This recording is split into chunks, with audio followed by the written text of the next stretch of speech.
Welcome to Weird Web Radio, an explorer's guide to hidden worlds of the paranormal and occult, reality-expanding experiences, and the downright weird and bizarre. With your host, Lonnie Scott. Welcome to another episode of Weird Web Radio. I'm your host, Lonnie Scott. In this episode, I'm talking to the one and only tarot enigma himself, Marcus Katz. Marcus, along with Tally Goodwin, has been a best-selling tarot author for many years now, and he's also the leader of the Tarosophy Tarot Professionals Association, of which I also happen to be part of the online administration, and also the organization that awarded me in 2014 Tarosophist of the Year. And that's something that I'm still pretty proud of today. In this episode, I'm going to talk to Marcus about a lot of things concerning divination and tarot, and exactly what it is about the way he teaches and the things that he thinks are facing tarot readers today, especially concerning tarot in the media and other places. But I don't want to give you too much. I want you to actually click play and listen to the rest of the episode. Before we go, I want to remind everyone you can be a big help to the show by subscribing and rating Weird Web Radio on iTunes, Apple Podcasts. Let the world know what you like and show this show some love. Share the show on your social media and get the word out to everyone. Every single episode that you like. I appreciate all the help I can get. You can also gain access to the bonus audio sessions that I hold with my guests, along with other fun rewards that I give if you join the membership. Just go to patreon.com/weirdwebradio or go to weirdwebradio.com and click join the membership. It only takes $5 a month to get started. That is literally less than I just paid about an hour ago for the caramel macchiato I'm drinking today. That funding helps keep this show going, and it helps keep the show growing. If you're looking for insight into your life or ready to get answers or questions keeping you up at night, you can even get some direction from me. I'm an international award-winning tarot reader. You can go to tarotheathen.com to reserve your reading today. Kick back, relax, and enjoy the show, my friends. Marcus Katz, welcome to Weird Web Radio. It is an absolute honor and privilege to have you here, sir. It's fantastic to be here, Lonnie. It's been a while since I've actually heard you say my name. It has been quite a while, that's for sure. Yeah. And I remember when I first met you. Oh, let's go back a little bit further than that. When you first came to my attention, I was going through a little bit of a spiritual challenge in my life. I had backed all my practices down to a very basic meditation offerings and divination. And a friend of mine says, have you ever checked out this tarot forum that a lot of the world's tarot readers and tarot professionals are getting involved in? I think you might find something interesting there since you're, really starting to turn to your cards more. So I log into there and I check it out and I see this big thread right at the top, golden ticket opportunity. So I click on this thread and I open it up, and it's this wonderful campaign from Marcus Katz and Tally Goodwin, all centered around the upcoming launch of your book, Around the Tarot in 78 Days. And if you buy the book and you send proof of purchase to this email address, then you get a chance to be entered into this online course where you'll be guided through the book to go deeper into your practice of tarot. And that, my friend, is how you actually came upon my radar. Oh my gosh, I had forgotten we'd done that promotion. We were so excited to come up with that. I remember that now. We actually offered a trip to the TarotCon for the absolute winner of that competition, a real golden ticket with accommodation paid for and so forth. And the person who won it couldn't actually get to the TarotCon, so we just sent them the money instead. Yeah, at which point we sort of slightly regretted the campaign, but it was very good fun to run. You could say you regretted the campaign, but in hindsight, I for one am really glad you did it. And of course, I'm certain that I can't be the only one that felt that way. I remember being in that course online, and Janine Worthington was the one who ran most of it. and she was a wonderful teacher. And Yes. there wasn't, I don't think, a soul involved in that course and the fun we were having as a group that didn't get a mountain of benefit out of being guided through the book that way. So while you may have had to scrap the real golden ticket, I think the long-term benefit to your tarot association and your reputation, your legacy, was well worth the cost of doing that.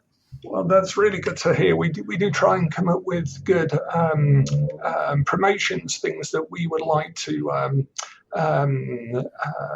enter ourselves or get into ourselves. And Janine was one of our first online tutors and did a fantastic job with the course. And we still get people taking that course, the recorded version of it. She put in an awful lot of work to that. It was about 78 days. It was 78 days, the course, 1 day for each tarot card. And yes, she put in an awful lot of work to that. Yep, and she did a great job. And then I remember when I actually got to meet you in person. It was TarotCon in Dallas in 2014. I had driven for about, 12 hours all told by the time I arrived at the hotel. Got checked in, came downstairs. I'm a road-weary, crazy person at this point. And I walk around the corner, and of course I saw you, and you stood up. We recognized each other, and you welcomed me to the event. And I'll never forget, you said, "Are you a hugger?" I thought, yes, I am. Bring it in. Yeah. And you immediately. That's something about you. I don't think people who just read your books would realize that when it comes to hospitality and friendship, like, you really have embodied those principles, and it's really remarkably easy to see that in you. Oh, well, that's good to hear. Yeah, I tend to come across as very pseudo-academic and stuffy in some of the books, not the ones I write with Tali, because she sort of eases that out a little bit. But yeah, I'm actually very, very laid back and casual in real life. That I can attest to. So speaking of those books, when did you know you were going to be this best-selling tarot author?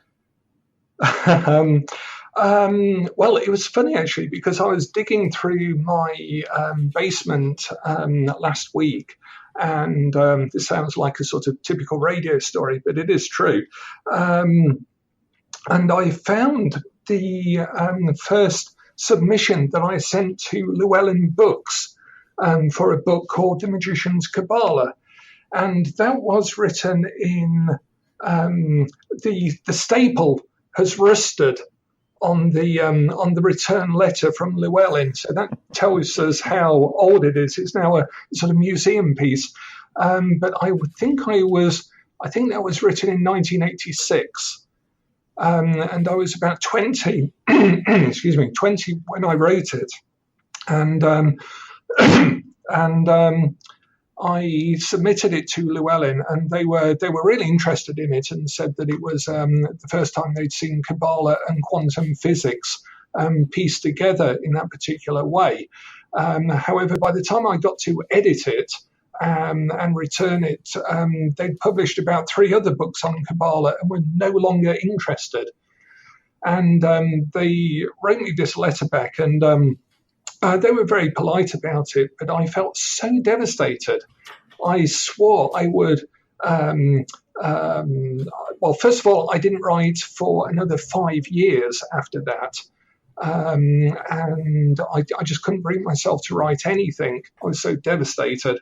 And the other thing was that I vowed I would never write, even if I became a famous author, I would never write for Llewellyn ever in my life. And of course, about 20 years later, I came to write my second book, again with Tali Goodwin. My first book was Tarosophy. That was published in an entirely different manner. But we presented this book to Llewellyn, and they were very excited about it, and ended up publishing it, which was 78 Days Around the Tarot. And of course, I'd entirely forgotten my vow of 20 years previously. I was just so happy to have a book published. So I think, first of all, that's testament to the fact that, you must never, ever give in. If you want to write something, if you feel that you can write something, then keep at it. Even if you have to take a 20-year hiatus in the middle of it with, getting a job and the family and everything else, do come back to actually writing if that is going to be your passion. But my dad would probably tell you that the first idea that they had I would be a writer was when I was quite young, and I came to my dad with a poem. And I remember it was in the kitchen that I showed him this poem in however I could write at the time.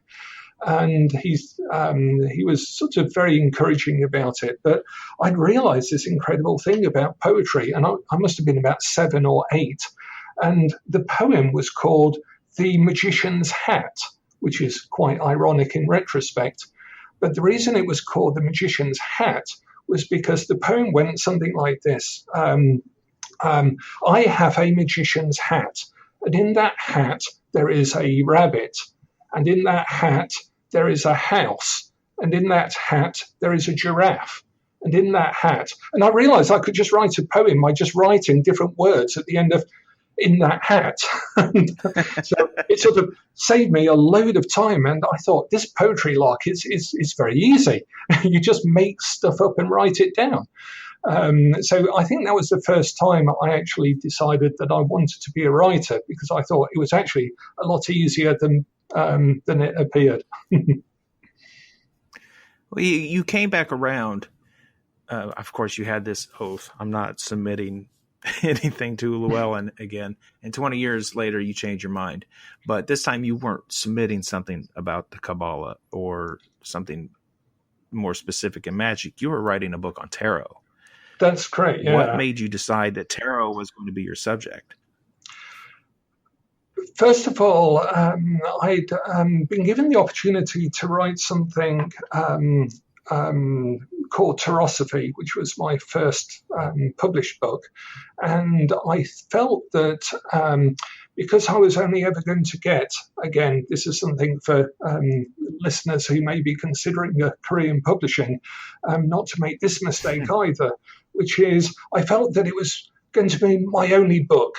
I couldn't believe that anyone was actually going to publish me, so I felt I would have to put everything that I knew in this one book, because this would be my only chance to ever have anything published. And writing a book seems so much of a challenge and a task that I felt that I would only have one shot at it.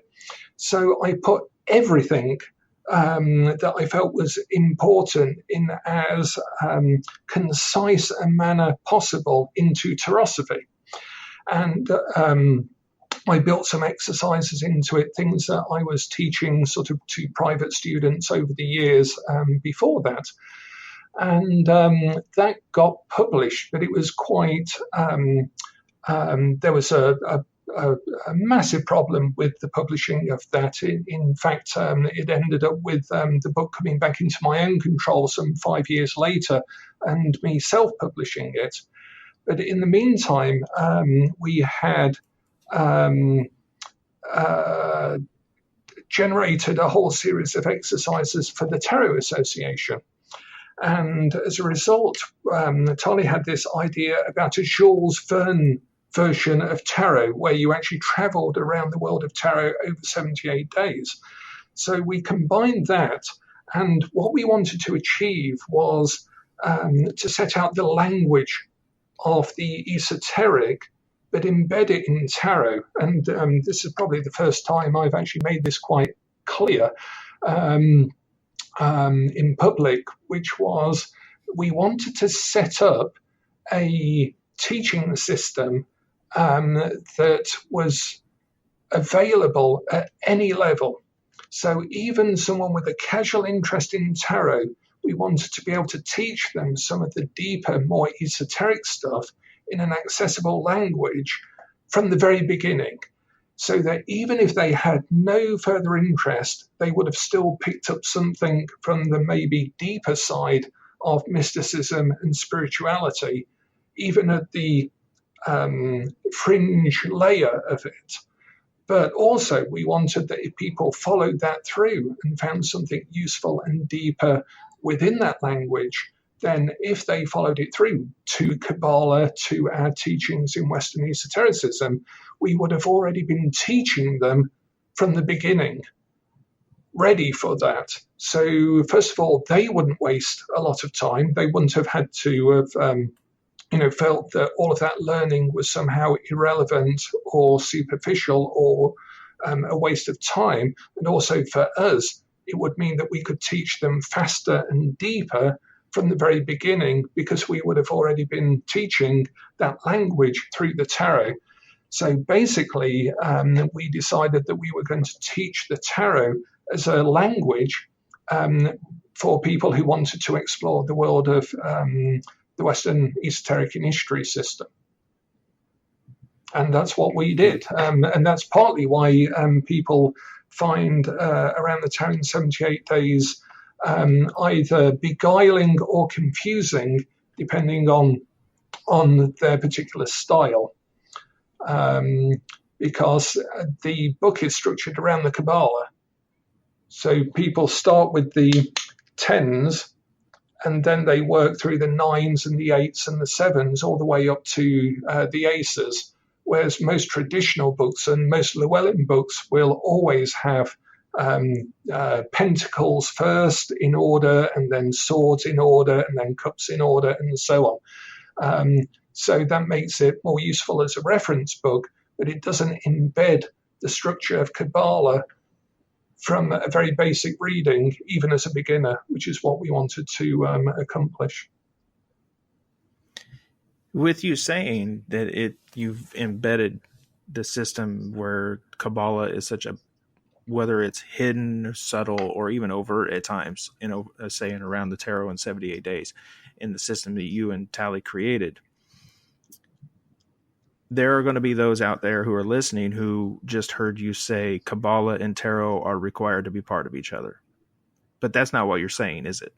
Absolutely not at all. No, never. I'm very rarely dogmatic about any particular approach or style, because I think those days are long over. There's basically no such thing as a neophyte anymore, because we all have access to information. So there is a big difference between a neophyte and a zealot, or someone who really commits to the work, but nonetheless, you don't have to be initiated into the Hebrew language anymore, because we can.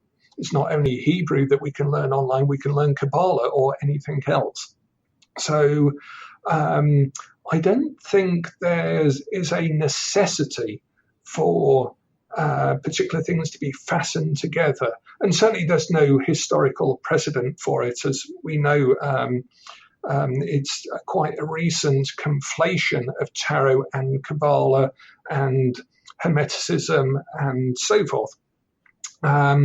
So it's not a necessity, but to me, it's a shortcut to mystical progression, because in applying Kaballah and tarot together, we're learning correspondence. And to me, in the 35, 40 years I've been doing this and teaching it, one of the shortcuts I wish I could go back and make clearer or realize earlier is the importance of correspondence and learning correspondence, because that is the bedrock of the mystical experience that leads us towards an experience of unity or unification, because we are learning that things are alike to each other, even if there is no causal or visible, perceptible connection between them. And I think a useful way of doing that is Kaballah and Tarot. But I don't presume that there's any historical connection between the two, and neither would I say it's an absolute necessity.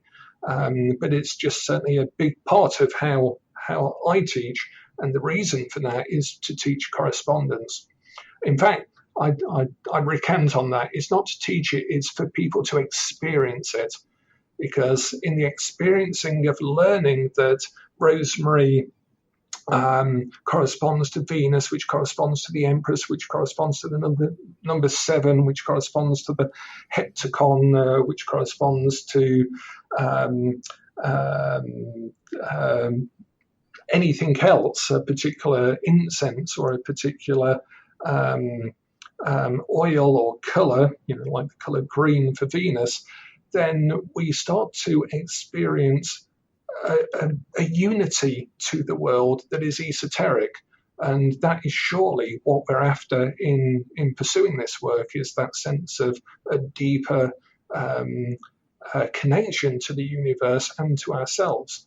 And that is why I would teach correspondence, and that is why I've chosen Kaballah and Tarot to teach that through, so that people can have the experience of it, which sets them up for later work. Excellent.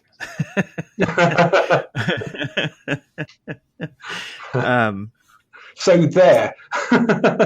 Right? Stuff it, critics. There are a lot of recent articles in the media that are saying millennials especially are finding their way to being attracted to tarot or interested in the aesthetic of witchcraft. A lot of similar themed things running. So there's a good chance somebody's going to come to this episode and think, I'm not exactly sure what tarot is. What would you tell them? Okay. Well, first of all, it's interesting that a lot of people who've come to the Tarot Association Facebook group of late have come through a number of articles about making money. That tarot is seen as something that you can easily pick up and then make a little niche career for yourself online. And there have been a couple of bloggers, apparently, that have linked to the Tarot Association site in order to encourage people to learn about tarot to do this. I think, to me, no matter how you approach it, whether you're a millennial struggling with existential angst or a seasoned occultist approaching tarot for the first time as a subject in itself, tarot is what Tarly Goodwin calls a blank Bible. It's something that allows us to read our own engagement with the world into the world. So as such, it makes a interface between our own perception of the world and our own beliefs about what is real and the actual world itself. So that when you lay out a tarot card reading, say for yourself or for somebody else, you're setting up a matrix, a perceptual map, an interface between yourself and the way the universe is actually arising. And even if that question is, when will Dwayne come back to me? It is still a fundamental experience of two human beings sitting down with some cardboard in between them, engaging in a process that is talking about the past, the present, and the future. How long have you known Dwayne? When did he leave? What do you feel about it now? And what do you want to have happen in the future? So you have two human consciousnesses, the reader and the sitter, sat with some illustrations, mapping those to the universe through their own psyche. And as a result, the tarot cards, and it's the only human artifact that we have that does this. Televisions don't do it. Bottles of beer don't do it. Nothing other than tarot actually allows us to read into the world. Although, actually, having said that, I guess any other form of divination like runes and the I Ching also do this. But it allows us to make a mapping between ourselves and the universe. And as a result, it allows us to connect to what is arising in the universe and what is arising in our own awareness and our own situation at the times. And then maybe extend that narrative backwards and forwards to see how a situation might unfold. But the tarot is acting as an artifact to define the world. And that is basically what its function is. Even if you just buy a pack for your sister and your sister puts it on the shelf and then does a reading for friends and gets a bit spooked out because they get the death card, that is still a divination into the world. It shows that those teenagers are concerned about death. And that's a very real thing to be concerned about. So that's how I would see tarot, as a sort of artifact that interfaces ourselves with the world as it appears to arise in our experience. Well, it's interesting, too, that you say many of the people that are showing up in our association Facebook group are coming to make money. I hope they take notes. I'd like to make more money. No. Well, I think it is possible to, and I wouldn't decry. We run an association for tarot professionals, and I guess because of some of the historical stigma associated with tarot, it's very good to have a lot of articles and fashion accessories based on tarot, because it does sort of normalize it. Now, I don't think that there are different camps with this in terms of some people riding the wave of normalization and saying tarot is for everyone, there's no mysteries, there's no secrets, anyone can be a tarot card reader, and actually making money marketing from that point of view. And then there are others that are you can't be a tarot reader unless you have 7 generations and a psychic cat. We sort of don't really hold to either camp at all. I have taught and experienced tarot readers of lots of different backgrounds who have said lots of different things. And at the end of the day, it's the oracular moment that is sacrosanct. It is that particular moment when someone does a reading that brings the hairs up on the back of your neck, that you feel a true connection to the universe. And that can be done by anyone. It can be taught as a skill. It's like anything else. If you have a knack for it, then it depends on whether you harness that knack or are constrained by it. And if you are just book learned, you can still do a perfectly brilliant tarot reading and sometimes break into that oracular moment despite yourself. So I think it's good that people are coming to tarot in lots of different ways, because that's what will progress it.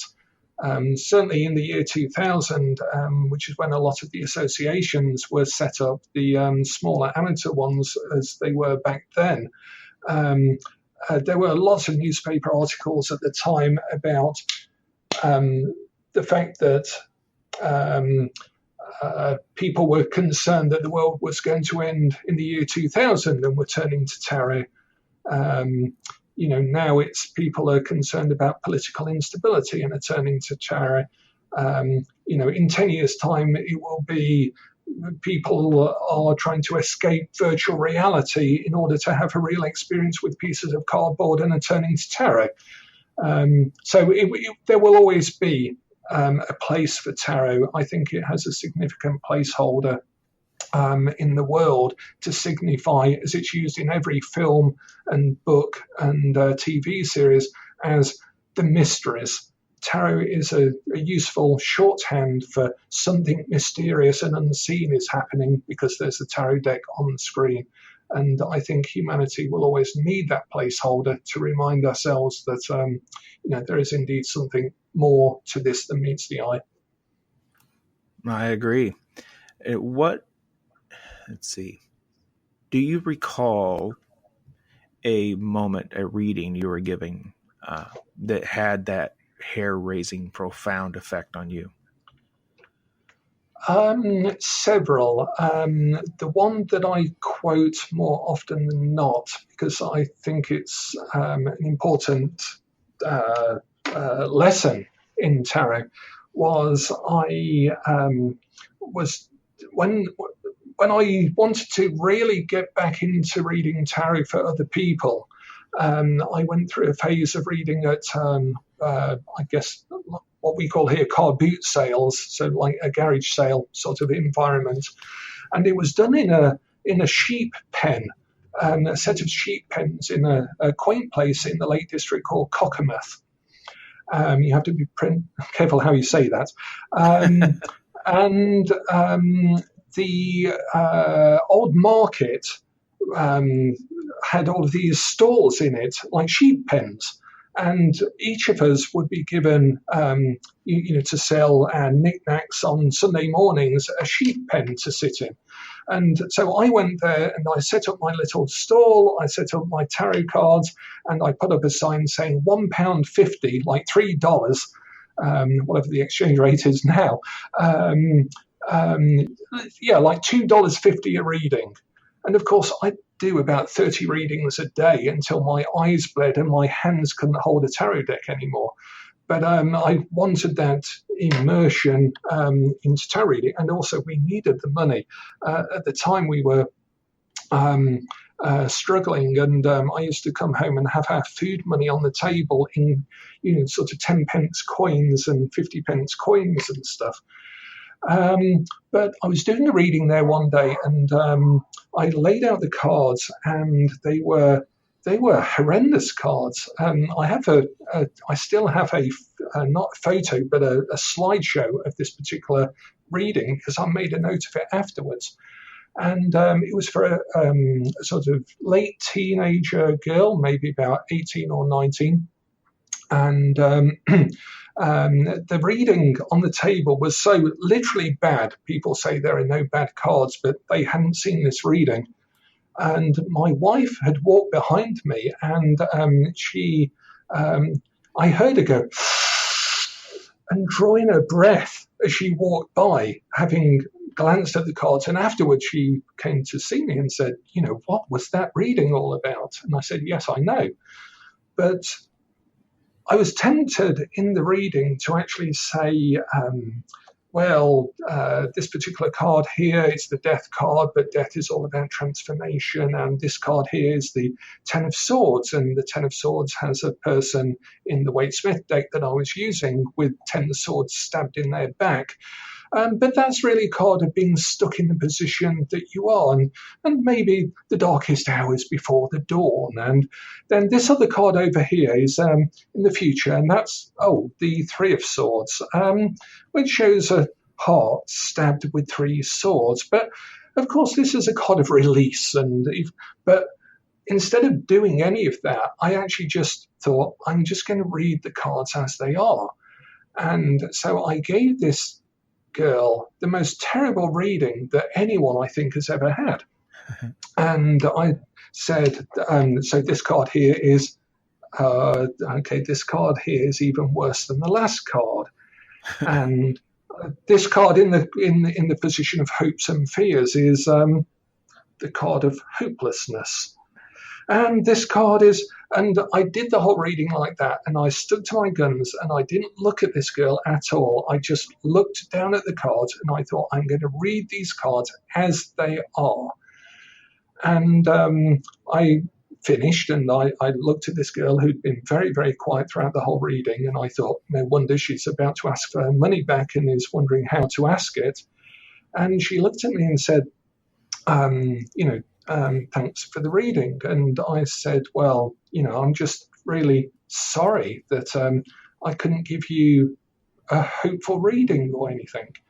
And she moved back from the chair and got up, and I remembered this forever, and looked down at me, and said, as she walked off, she turned around and said, well, if it's any consolation to you, because she could see I was quite upset by giving her this terrible reading, she said, I probably won't commit suicide tonight. Wow. And walked off. And I sat there for about 5 minutes just looking at these damn cards on the table. And I took a deep breath and I packed them away, and I went and found my wife and said, we're going home now. And she said, what was that reading about? And I said, I'll tell you at some future point, but I need to go home now. And that reading haunted me for years and years and years. I thought about that reading. I thought, why was it that such a hopeless reading had convinced, what was in the advice of the cards? There was no advice about living another day or holding on to some hope or feeling that your life is worthwhile or anything. It was all quite the opposite to that. And I thought, what had changed this woman's mind? What had happened in that reading? And one day, years and years and years later, I suddenly realized what it was that the reading had reflected her actual situation. It had actually told her what she was feeling. And even in that terrible strength of feeling that she was having at the time, the reading had accurately reported it back to her. And as a result, there was no denying the fact that there was something more about the universe than she knew about, that there was some connection between her and the rest of everything. And even better, the rest of everything was letting her know that. And that's what put the hairs up on the back of my neck. Oh, it had to be. The fact that... Go ahead. That just the fact that if I had shanked the reading, if I had given her some sort of positive new age waffle about the darkest hours before the dawn and stuff, that would have just been me talking to her, me desperately trying to give her positive reading, me trying to actually tell her that she shouldn't be upset about whatever she was upset about and should pull herself together or anything else. But it would have been me. But it wasn't. I was just reading the cards. And that's why nowadays we teach people to read the cards. That's what a tarot card reader should do. You read the cards and you deliver the reading.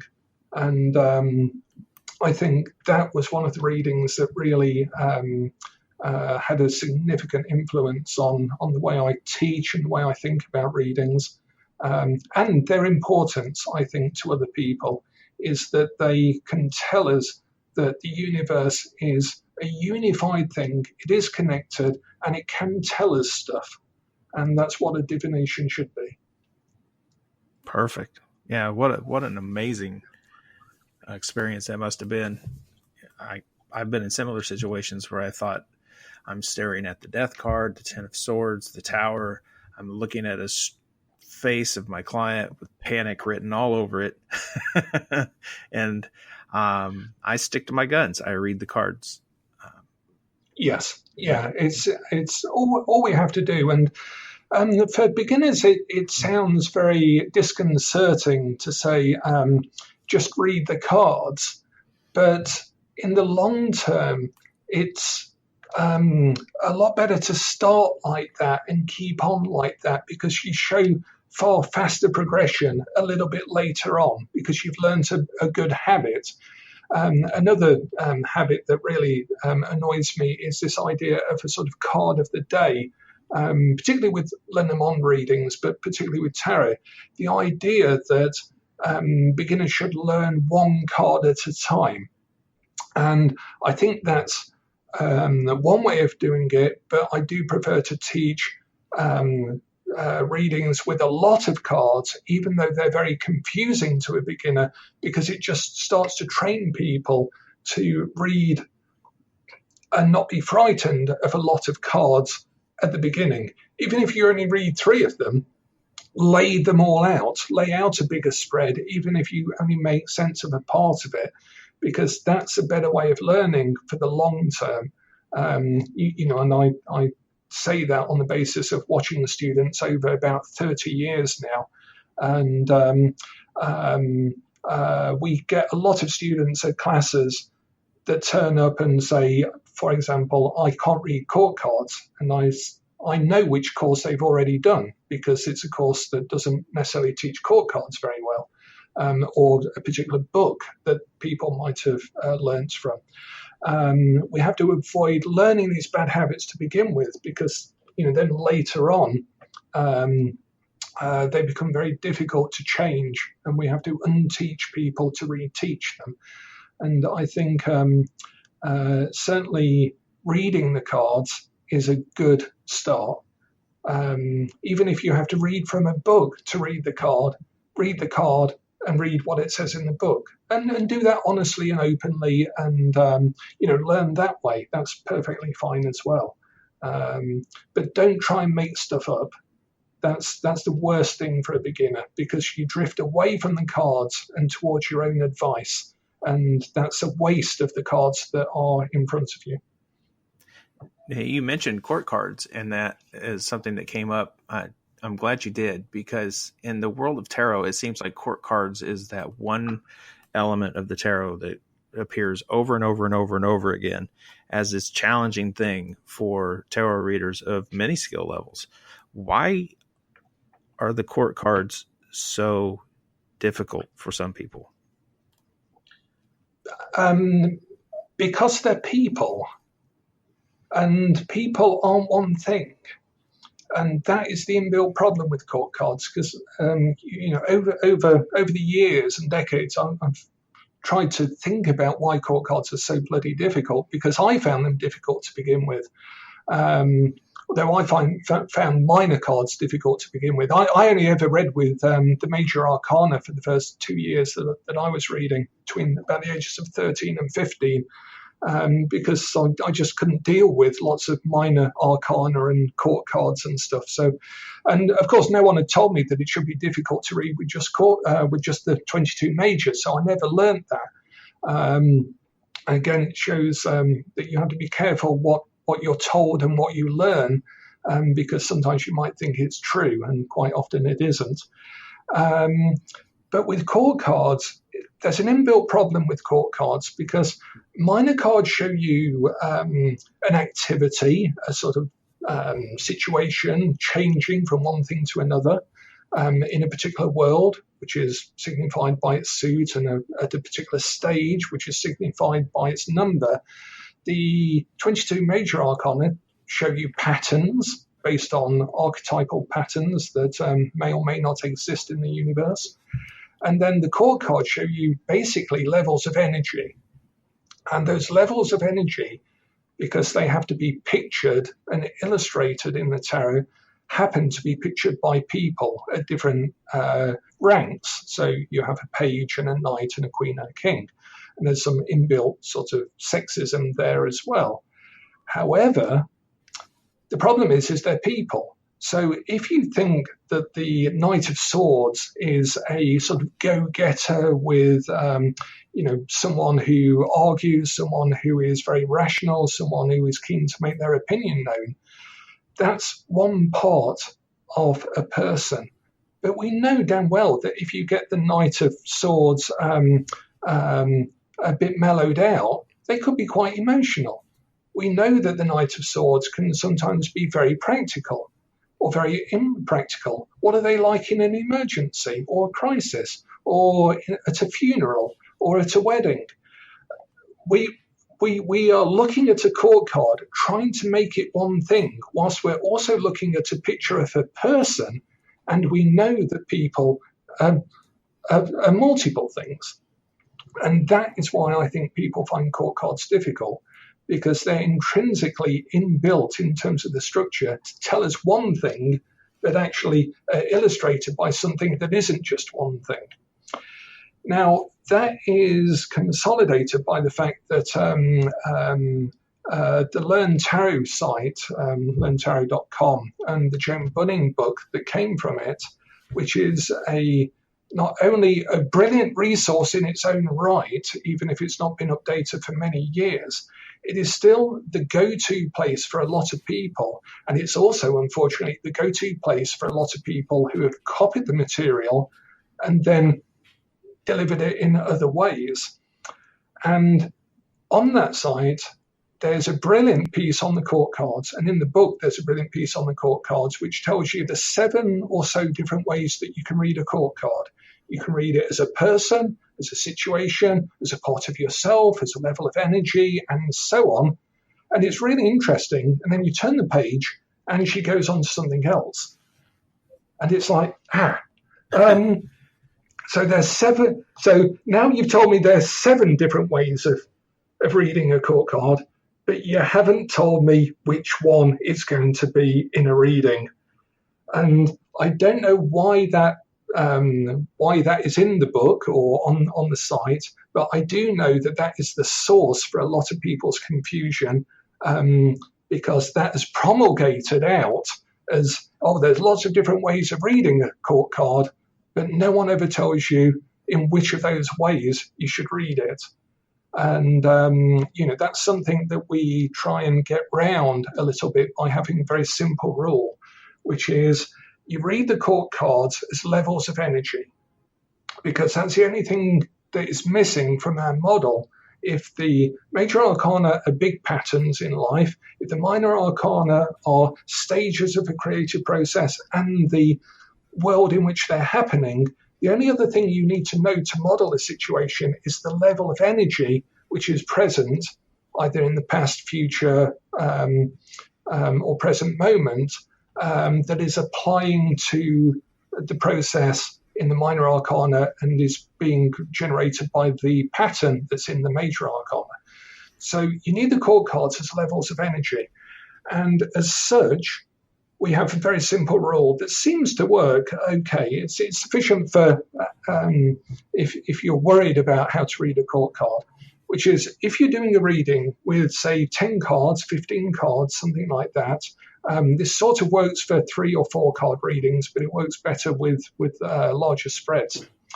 And that's this. If there's one court card in your reading, read it as a person. It is referring to a person.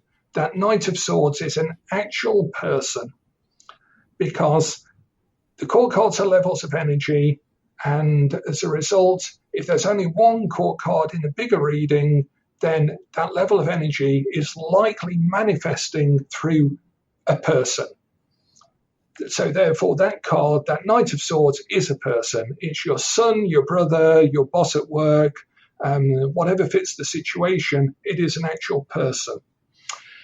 If there's a lot of court cards, like you get 5 in a reading, then it is likely that they're referring to parts of yourself or parts of the sitter if you're reading for another person, because the court cards are levels of energy, and therefore, as a result, if there's a lot of them, those levels of energy are likely manifesting in you.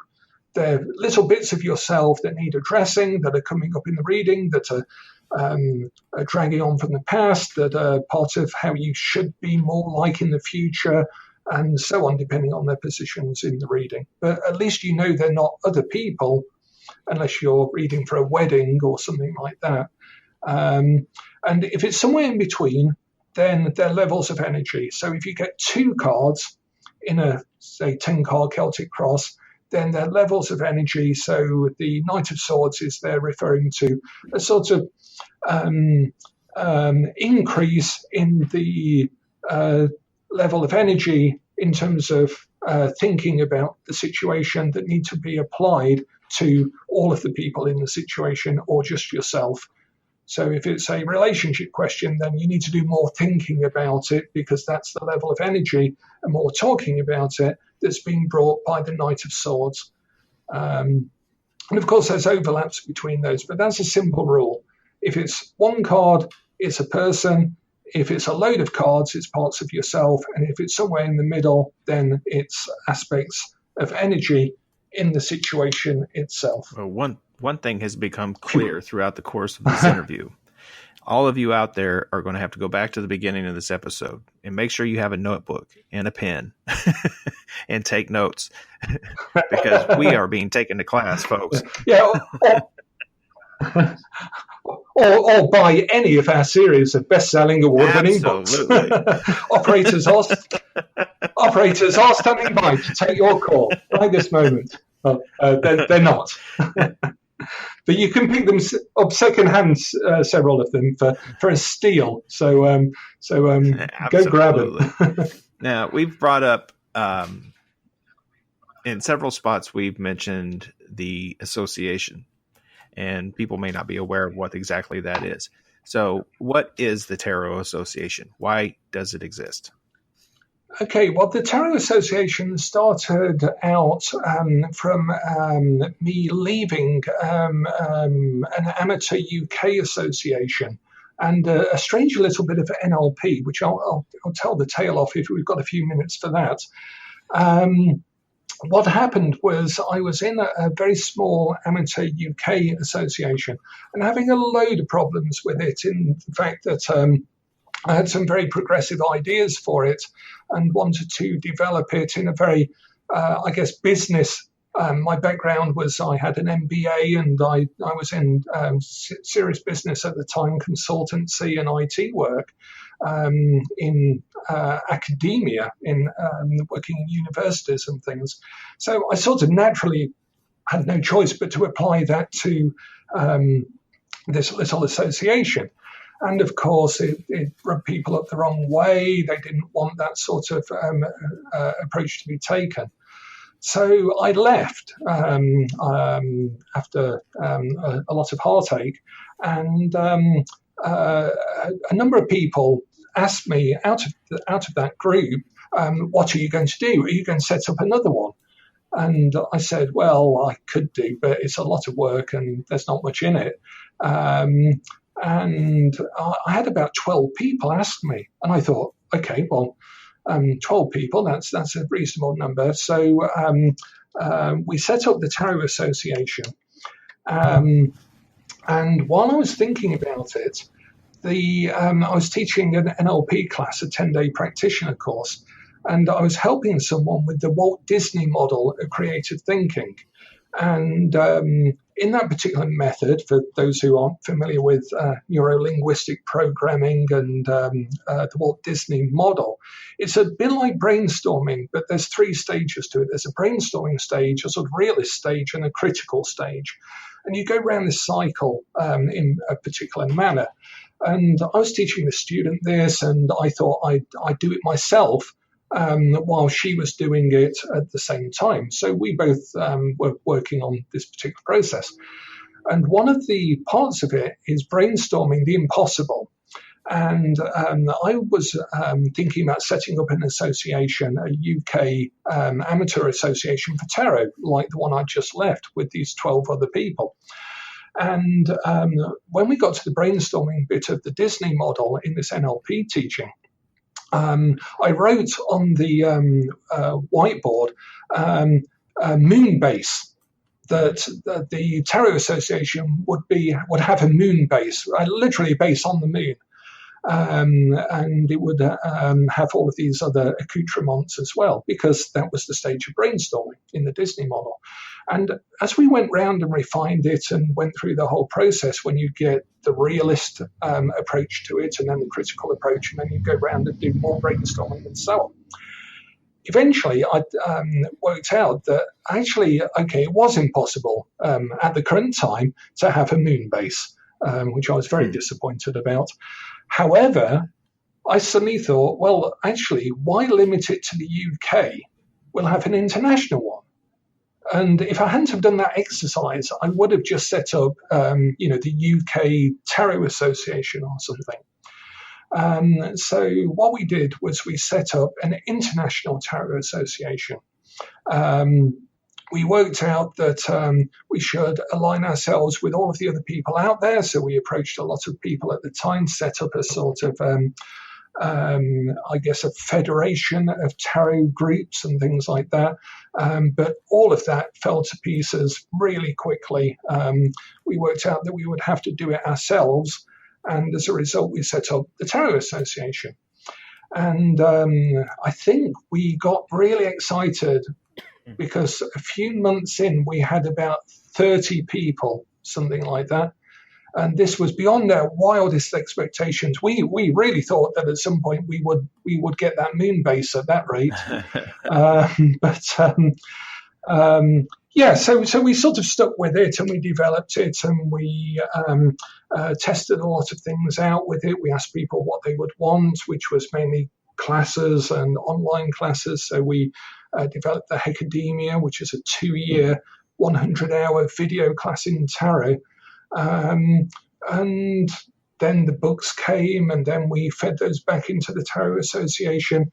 And then we spent an awful lot of money on social media. Tens of thousands of dollars have gone into Facebook advertising and stuff like that from the association. We now have about 70,000 people on the Facebook page and about 30,000 people in the Facebook group. We went a long way from the 12 people who asked whether we might do something else. Yeah, you did. What would someone... that's not the way I want to ask this. Why should someone join the association? I think because we have set up a reasonably well-researched, consistent, and comprehensive guide to tarot from as many perspectives as possible.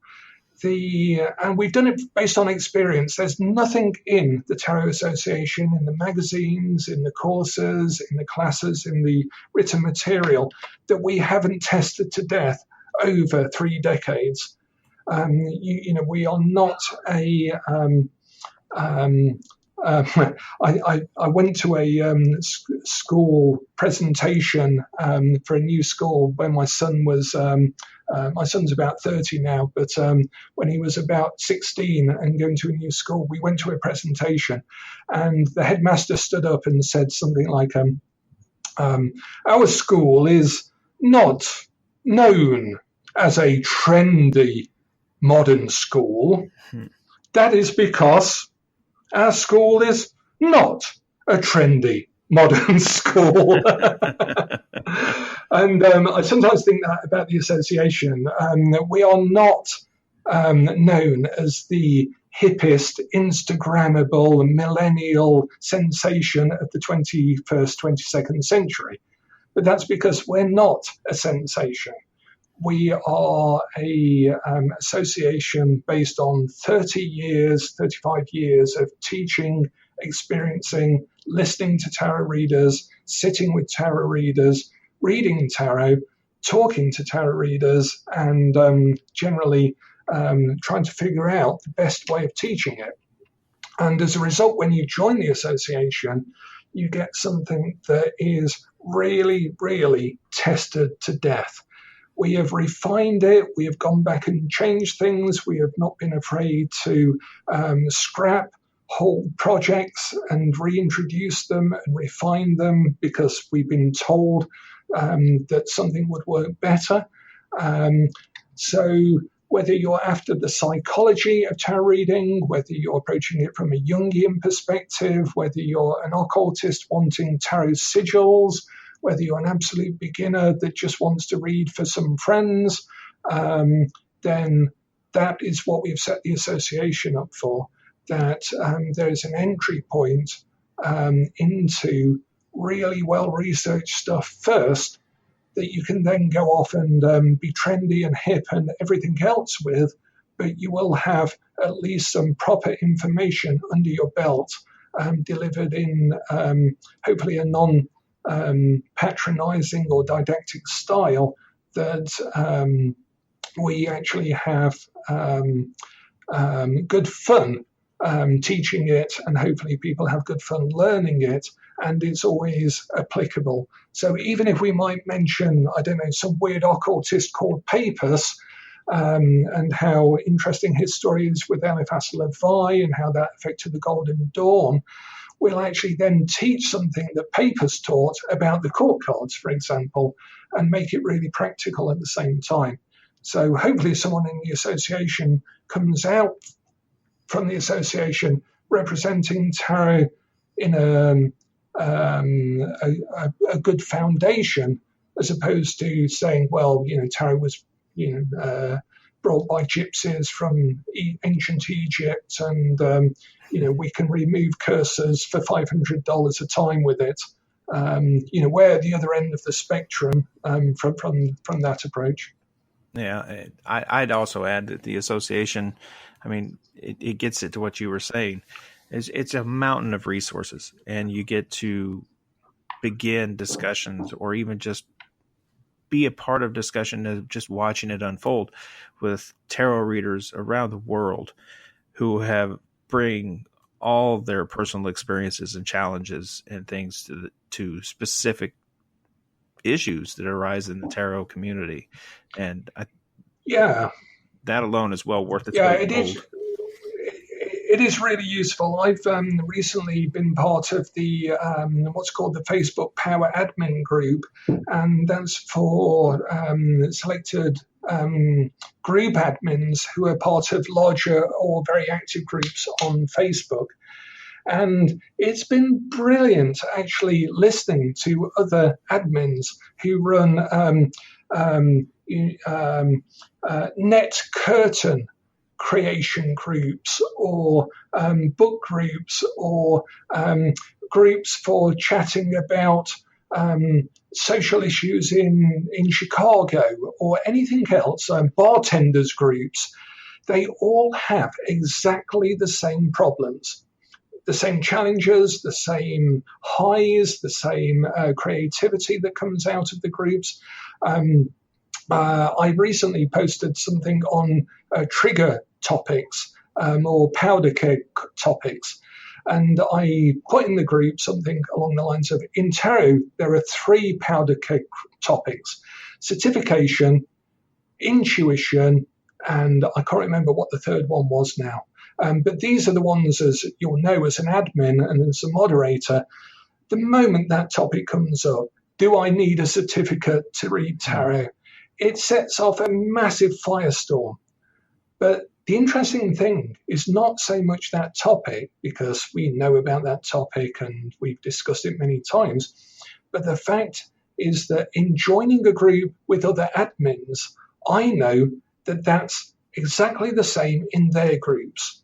And we're currently discussing the 3 top powder keg topics in each of our groups. And it's really useful just psychologically to know that I'm not alone, and that our moderators and admins aren't alone in dealing with the things that they have to deal with. And that we are hopefully going about it in the right way, because we also learn in that group, in the Power Admin group, other ways of dealing with things, ways we might not have considered. And that's exactly why it's good to join like a tarot association, because then you find out that you're not the only person who can't read court cards, or you're not the only person who's worried about dealing with an aggressive or cynical person telling you that they don't believe in this stuff but want a reading anyway. All of those things, you can find out how to deal with those things in the association and in the Facebook group. And that's just the social aspect of having any association, is to rapidly learn that you're not the only person facing the issues that you might be facing, and also that there are rapid ways of dealing with it that other people have found work, that might save you 20 years of trying different ways and then eventually hitting on the fact that you can look at the bottom card in a tarot deck to find out what's really going on in the whole situation.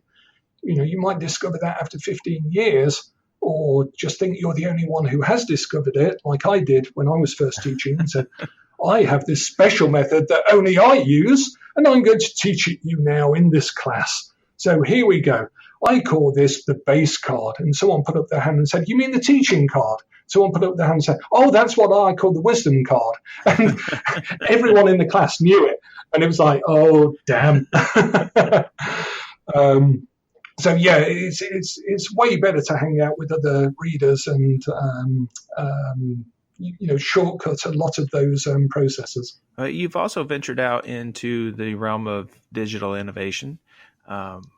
You've got a project that's out there in the world right now. People can join.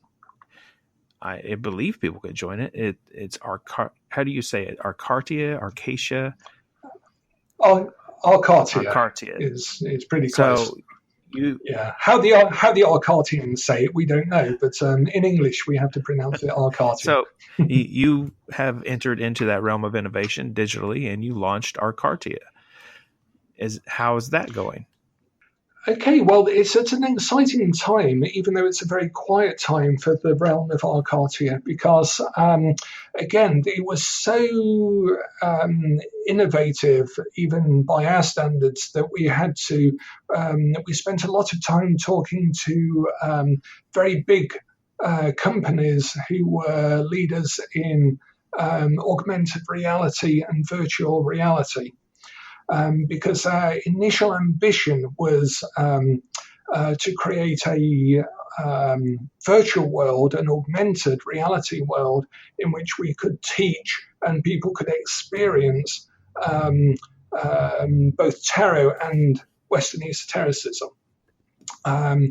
Even from a sort of narrative point of view, that we thought it might be fun to develop and create an entirely fictional world that was based on tarot and based on esoteric principles, and then have people go on adventures in that world in a narrative sense, in a fictional sense, and learn things along the way about tarot and about the real world. Now, we set up a Kickstarter campaign, and it became immediately obvious that our initial goal was not going to be met. And we had scaled that goal down. And again, this is just between you and I, Lonnie. But it was the original quote that we had from one company was close to $12 million. Whoa. For what we initially intended, which sort of shows the scale of the original ambition, that we then rapidly downsized to something more manageable. But even the more manageable version, it looked likely that there wasn't going to be enough support for it. So we literally stopped the Kickstarter campaign halfway through and did a soft reboot of it with 2 weeks to go, and then basically generated a campaign that we knew we could actually deliver. Even though we had a lot more material already prepared that was way beyond the scope of the cut-down version. So what we did was we got the funding for the cut-down version, and we built the cut-down version. Over the last 6 months, we've been delivering that, which is basically a sort of souped-up website, blog, with a few videos and a lot of storytelling to teach tarot and to take people on tarot experiences. However, in the last few months, what we've been doing is writing a load more material, and we are going to scale it and rejig the entire site into next year, and then do something that I can't yet reveal with the site to make it even more accessible to a lot more people. Which we believe will enthuse the sponsors that we're lucky to have with Arkartia to continue to see that we're developing it. And one of the most important things we're going to do with it is return it back to the mystery box principle that was originally the intention. Originally, the intention was to have a single web page with just a gate on it and a short video, and that would be it. There'd be nothing else about Arkartia. Now, to run the Kickstarter campaign, we basically presented all of the graphics that we had to date, which we had commissioned from Ciro Marchetti. We did a load of animations. We did a lot of work in the promotion and the graphics and everything else. But basically, it didn't leave much of a mystery to Arkartia. In fact, it probably just led to a lot of confusion as to what Arkartia actually was. So what we're going to do is return it back to our original mystery box. And we have written, Talia sent me 140 Word documents literally 2 weeks ago of material for Arkartia. And we are recanting the entire experience to what will basically be a one-season series of 10 episodes. Each episode will have a number of scenes in it, and the rest will be a mystery. So we're looking forward to relaunching that probably early next year, is the plan at the moment. And it will be very good for people in the association as well. So if you're interested in all of that, the best route for it is to join the association, and then that will benefit you towards Arkartia into next year. That's the plan. Very good plan. I like it. It sounds very intriguing. Now, we're nearing the end of our time together, but I can't let you get out the door without entering the more haunted realm of the show. Now. Okay, sounds spooky. Yeah. The reason I go here is because a portion of my audience are paranormal investigators, and I like to present different ideas to them that come from the realm of the occult. And everyone that I talk to has, while there's a similar theme that seems to run through it, everyone sort of has a different idea. So before I go blabbering on too much about this, Marcus, have you ever experienced a haunting yourself? Yes, I have, Lonnie. You have? I have. I've seen a ghost. I have. Do tell. I've seen 3 what I would call absolute paranormal experiences, and then there's a very different experience, which was the knowledge and conversation of the Holy Guardian Angel at the end of the Abramelin ritual, which I count as an experience all in itself, separate to, I guess, a paranormal experience. Probably don't have much time to go into the difference, but in terms of actual ghost sightings, I was 15, maybe 16, and I was delivering newspapers in a little village called Ambergate where I grew up. And I was walking, delivering papers very early in the morning. There was no one around, and it was snowing. It had heavily snowed the night before. And I was one of the first people. There were hardly any cars going through the village or anything else. And I turned around, looked back down the road, and a dark-robed figure walked across the road. And I saw it against the snow. I saw it as clearly as I was seeing everything else. There was no blurriness or shimmeriness or anything.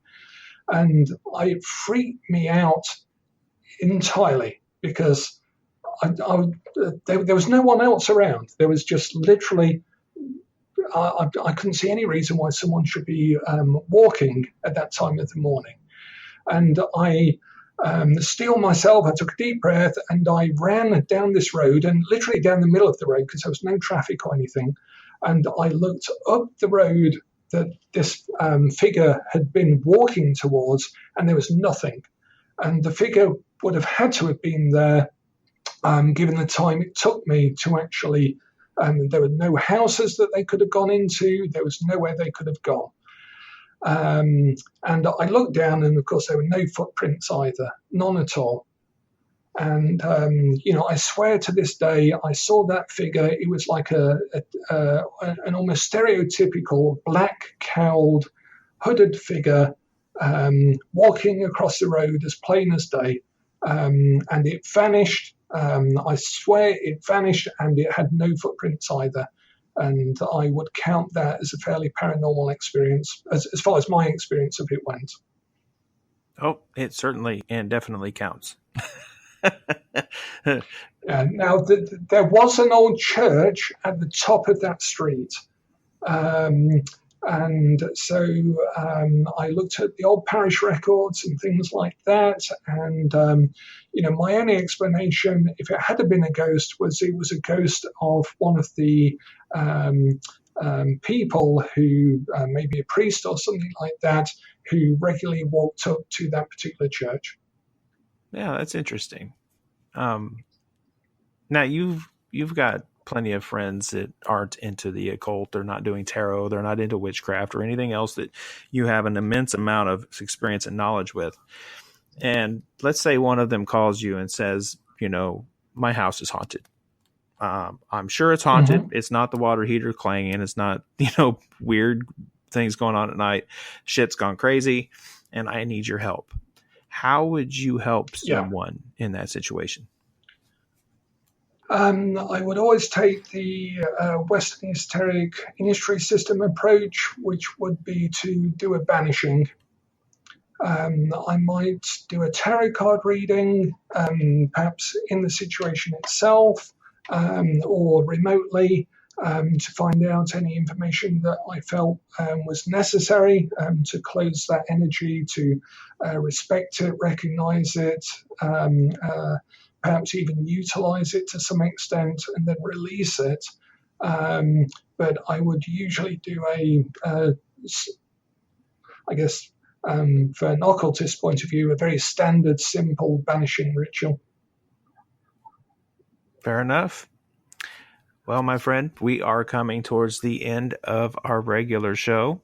I can't thank you enough for being here, and I'm sitting here looking at over the topics I wanted to talk to you about, and I haven't even touched 30% of them. So you're going to have to come back. It's just...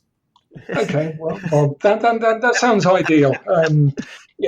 I have been known to talk. There's a sort of joke around these parts that if someone didn't turn up to deliver a 10-day course, then you can just basically sit me up at the front and I'll talk for the 10 days. So be my guest. No, you be my guest. And at least everything you have to say is worth listening to. I mean, I know plenty of people who you don't want to listen to talk for 10 minutes, let alone 10 days. Okay, well, I hope so. Now, I hope it's of interest to people. Is there something that I should have asked or something that you'd like to talk about that I didn't cover? Or do you have any parting thoughts you'd like to share with the listeners? I guess to some extent, I would encourage people to, it sounds very cliche, but, to pursue their passions. There is, I believe, a really good reason why the universe is manifesting the way it does. And I think as a result, we have to try and be as closely aligned to what we feel passionate and important about, irrespective of what other people might think about it. I've been very lucky to have my dad's support in all of this. He was the first person who bought me the Encyclopedia of Tarot for a Christmas present 3 years in a row. So I got all three encyclopedias. And he's still alive and still supports me to this day. A lot of people don't necessarily have that, but that is no good reason to not hold fast to what you think is important. And, I would encourage people to do that as a sort of parting message. Very well said. Now, where can people find you? Okay, we have several sites. My own site is marcuskatz.com. That's marcuskatz.com. and most of the sites that we have are from that site. My teaching and tutorship in Western Esotericism is available on that site. The Tarot Association is also linked from that site as well. If you want to go straight to the Tarot Association, it's www.tarotassociation.net. Unfortunately, we still cannot afford to buy .com of whoever bought that first, but one day we will have it. Probably from the moon base. Well, that's okay. If you go to my website, which is tarotheathen.com, and look on the sidebar of the website, there's a link real nice and big to the Tarot Association that people can follow through to click to join as well. Well, Marcus, I want to thank you again for being here. It's been an excellent opportunity to talk to you about some things that I think my listeners will get a lot of value out of. Everyone out there who's listening, okay, thank you again for being here. Stay weird, my friends. Okay, gang, that's a wrap on this episode of Weird Web Radio. Once again, thank you all for listening. Now, it's time for you to go join the official Weird Web Radio membership. Go to patreon.com/weirdwebradio and you can choose your rewards and become a member today. Enjoy all the exclusive benefits, inside information, and plenty of bonus audio with each guest.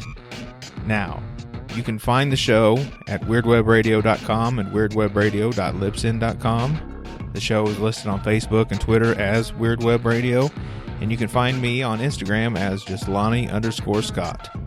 Please remember to rate and comment and share the shows that you like, and it helps others find us in all the search results. Shoot me an email if you want to be a guest on the show, or if you know someone that would be a great guest in upcoming episodes. You can send that to weirdwebradio@gmail.com.